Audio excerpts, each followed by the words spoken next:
Famous story channel में आपका स्वागत है। आइए आज हम आपको सुनाते हैं सादत हसन मंटो की कहानी ठंडा गोश्त। ईश्वर सिंह ज्यों ही होटल के कमरे में दाखिला हुआ, कुलवंत कौर पलंग पर से उठी, अपनी तेज तेज आंखों से उसकी तरफ घूर कर देखा और दरवाजे की चिड़कनी बंद कर दी। रात के 12 बज चुके थे। शहर का वातावरण एक अजीब रहस्यमयी खामोशी में गर्क था। कुलवंत कौर पलंग पर आलती पालती मारकर बैठ गई।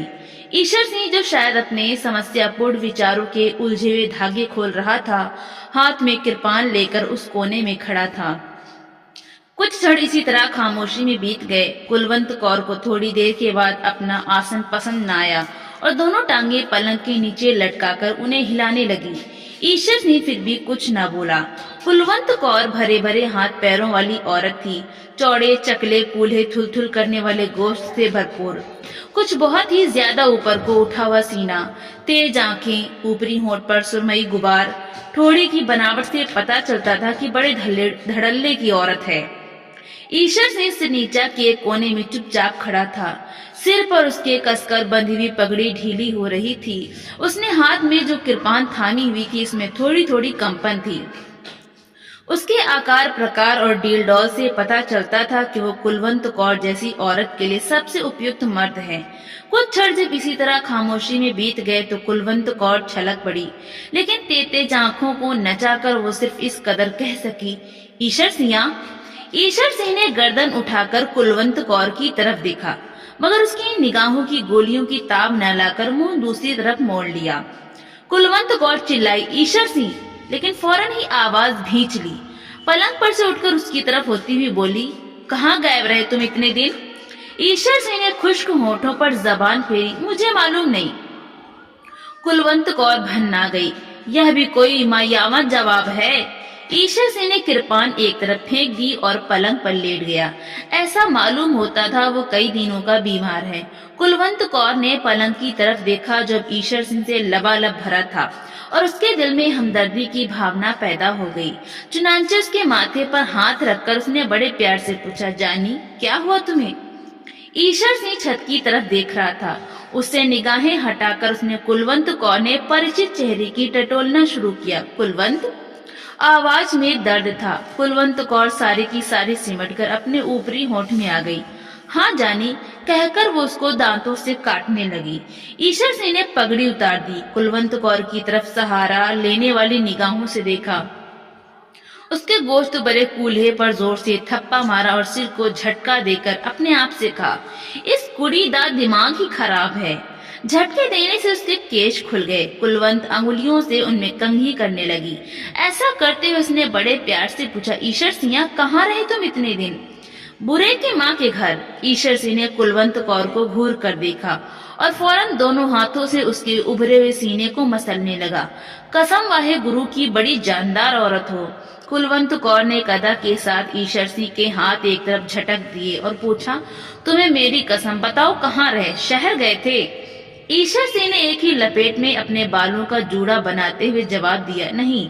कुलवंत कौर चिढ़ गई, नहीं, तुम जरूर शहर गए थे और तुमने बहुत सा रुपया लूटा है जो मुझसे छुपा रहे हो। वो अपने बाप का तुख्म ना हो जो तुमसे झूठ बोले। कुलवंत कौर थोड़ी देर के लिए खामोश हो गई, लेकिन फौरन ही भड़क उठी, लेकिन मेरी समझ में नहीं आता उस रात तुम्हें हुआ क्या? अच्छे भले मेरे साथ लेटे थे, मुझे तुमने वे तमाम गहने पहना रखे थे जो तुम शहर से लूट कर लाए थे, मेरी पपियां ले रहे थे, पर जाने एकदम तुम्हें क्या हुआ, उठे और कपड़े पहनकर बाहर निकल गए। ईश्वर सिंह का रंग जर्द हो गया। कुलवंत ने तब्दीली देखते ही कहा, देखा कैसे रंग पीला पड़ गया ईश्वर सिंह? कसम वाहे गुरु की जरूर कुछ दाल में काला है। तेरी जान कसम कुछ भी नहीं। ईश्वर सिंह की आवाज बेजान थी। कुलवंता कौर का शुभा और ज्यादा मजबूत हो गया। ऊपरी होंठ भींचकर उसने एक एक शब्द पर जोर देते हुए कहा, ईश्वर सिंह, क्या बात है, तुम वो नहीं हो जो 8 से 8 रोज पहले थे, जो आज से 8 रोज पहले थे? ईश्वर सिंह एकदम उठ बैठा, जैसे किसी ने उस पर हमला किया था। कुलवंत कौर को अपने मजबूत बाजुओं में समेटकर उसने पूरी ताकत के साथ झंझोड़ना शुरू कर दिया, जानी मैं वही हूँ, घुट घुट कर पा जफ्फियां, तेरे निकले हड्डां दी गर्मी। कुलवंत कौर ने कोई बाधा न दी, लेकिन वो शिकायत करती रही, तुम्हें उस रात क्या हो गया था? बुरे की माँ का वो हो गया था। बताओगे नहीं? कोई बात हो तो बताऊं। मुझे अपने हाथों से जलाओ अगर झूठ बोलो। ईश्वर सिंह ने अपने बाजू उसकी गर्दन में डाल दिए और होंठ उसके होंठ पर गड़ा दिए। मूंछों के बाल कुलवंत कौर के नथुनों में घुसे तो उसे छींक आ गई। ईश्वर सिंह ने अपनी सर्दी उतार दी और कुलवंत कौर को वासनामयी नजरों से देखकर कहा, आओ जानी एक बाजी ताश की हो जाए।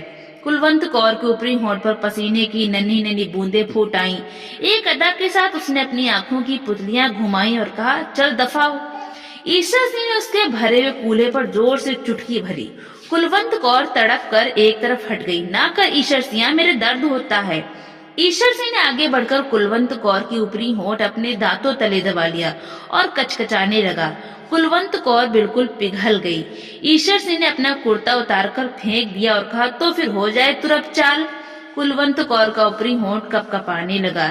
ईश्वर सिंह ने दोनों हाथों से कुलवंत कौर की कमीज का बेरा पकड़ा और जिस तरह बकरे की खाल उतारते हैं उसी तरह उसको उतार कर एक तरफ रख दिया। फिर उसने घूर कर उसके नंगे बदन को देखा और जोर से उसके बाजू पर चुटकी भरते हुए कहा, कुलवंत, कसम वाहे गुरु की बड़ी करारी औरत हो तुम। कुलवंत कौर अपने बाजू पर उभरते हुए धब्बे को देखने लगी। बड़ा जालिम है तू ईश्वर सिंह। ईश्वर सिंह अपनी घनी काली मूछों से मुस्काया, होने दे आज जालिम।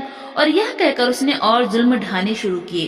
कुलवंत कौर का ऊपरी होंठ दांतों तले किचकिचाया, कान के लबों को काटा, उभरे हुए सीने को भंभोड़ा, भरे हुए कूल्हों पर आवाज पैदा करने वाले चांटे मारे, गालों के मुंह भर भर कर बोसे लिए, चूस चूस कर उसका सीना थूकों से लथेड़ दिया। कुलवंत कौर तेज आंच पर चढ़ी हुई हांडी की तरह उबलने लगी, लेकिन ईश्वर से उन तमाम हीलों के बावजूद खुद में हरकत पैदा न कर सका। जितने गुर और जितने दांव से याद थे सबके सब उसने पिट जाने वाले पहलवान की तरह इस्तेमाल कर दिए, परंतु कोई कारगर न हुआ। कुलवंत कौर के सारे बदन के तार तनकर खुद ब खुद बज रहे थे। गैर जरूरी छेड़छाड़ से तंग आकर कहा, ईश्वर सिंह, काफी फेंट हो चुका है, पत्ता फेंक। यह सुनते ही ईश्वर सिंह के हाथ से जैसे ताश की सारी गड्डी नीचे फिसल गई। हाफता हुआ वो कुलवंत के पहलू में लेट गया और उसके माथे पर सर्द पसीने के लेप होने लगे।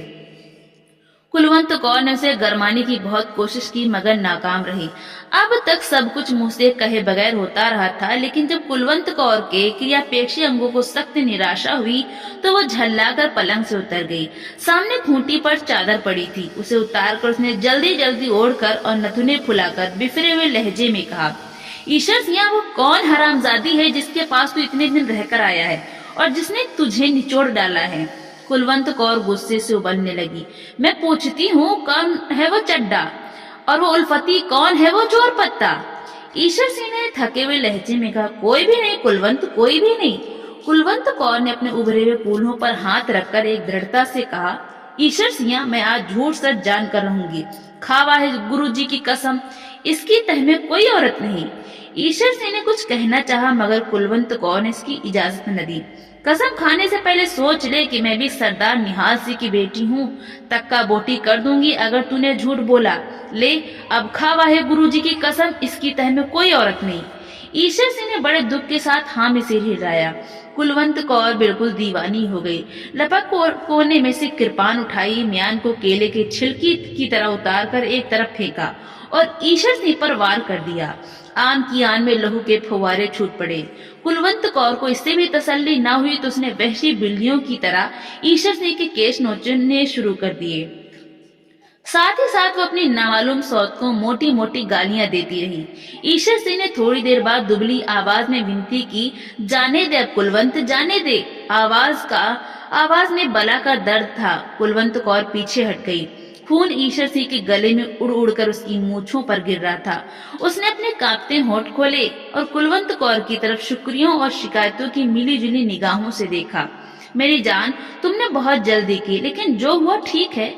कुलवंत कौर ईर्ष्या फिर भड़की, मगर वो कौन है, तेरी माँ? लहू ईश्वर सिंह की जबान तक पहुंच गया। जब उसने उसका स्वाद चखा तो उसके बदले में झुरझुरी सी दौड़ गई। और मैं भेनिया 6 आदमियों को कत्ल कर चुका हूँ इसी कृपान से। कुलवंत कौर के दिमाग में दूसरी औरत थी। मैं पूछती हूँ, कौन है वो हरामजादी? ईश्वर सिंह की आंखें धुंधला रही थी। एक हल्की सी चमक उनमें पैदा हुई और उसने कुलवंत कौर से कहा, गाली न दे उस भड़वी को। कुलवंत कौर चिल्लाई, मैं पूछती हूँ वो कौन? ईशर सिंह के गले में आवाज रूंध गई। बताता हूँ, कहकर उसने अपनी गर्दन पर हाथ फेरा, उस पर अपनी जीता जीता खून देकर मुस्कुराया। इंसान माया भी एक अजीब चीज है। कुलवंत कौर उसके जवाब का इंतजार कर रही थी। ईशर सिंह, तू मतलब की बात कर। ईशर सिंह की मुस्कुराहट उसकी लहू भरी मूछों में और ज्यादा फैल गई। मतलब ही की तो बात कर रहा हूँ। गला चिरा हुआ है माइया मेरा। अब धीरे धीरे सारी बात बताऊंगा।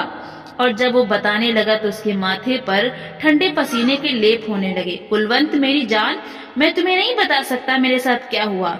इंसान कुड़िया भी एक अजीब चीज है। शहर में लूट मची तो सबकी तरह मैंने भी इसमें हिस्सा लिया।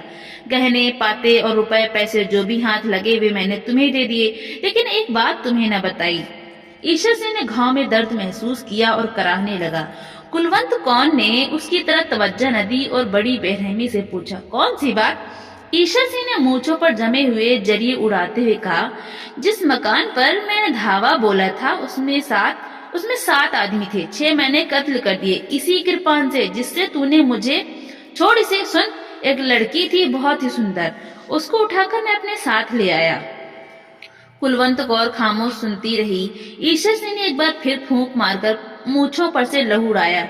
कुलवंती जानी, मैं तुमसे क्या कहूँ, कितनी सुंदर थी। मैं उसे भी मार डालता, पर मैंने कहा नहीं ईशर सिंह, कुलवंत कौर ते हर रोज मजे लेता है, यह मेवा भी चेक कर देख। कुलवंत कौर ने सिर्फ इस कदर कहा और मैं उसे कंधे पर डालकर चला दिया। रास्ते में क्या कह रहा था? हाँ, रास्ते में नहर की पटरी के पास थूहड़ की झाड़ियों तले मैंने उसे लिटा दिया। पहले सोचा कि फेंटू, फिर ख्याल आया कि नहीं। ये कहते कहते ईशर सिंह की जबान सूख गई। कुलवंत ने थूक निकलकर हलक तरकी और पूछा, फिर क्या हुआ? ईशर सिंह के हलक से मुश्किल से ये शब्द निकले, मैंने पत्ता फेंका, लेकिन उसकी आवाज डूब गई। कुलवंत कौर ने उसे झिंझोड़ा, फिर क्या हुआ? ईशर सिंह ने अपनी बंद होती आंखें खोली और कुलवंत कौर के जिस्म की तरफ देखा, जिसकी बोटी बोटी थिरक रही थी। वो मरी हुई थी, लाश थी, बिल्कुल ठंडा गोश्त। जानी, मुझे अपना हाथ दे। कुलवंत कौर ने अपना हाथ ईशर सिंह के हाथ पर रखा, जो बर्फ से भी ज्यादा ठंडा था। तो दोस्तों, आपको ये कहानी कैसी लगी? लाइक करें, ज्यादा से ज्यादा शेयर करें और कमेंट करके हमें जरूर बताएं। हिंदी साहित्य की इसी तरह की कहानियां सुनने के लिए हमारे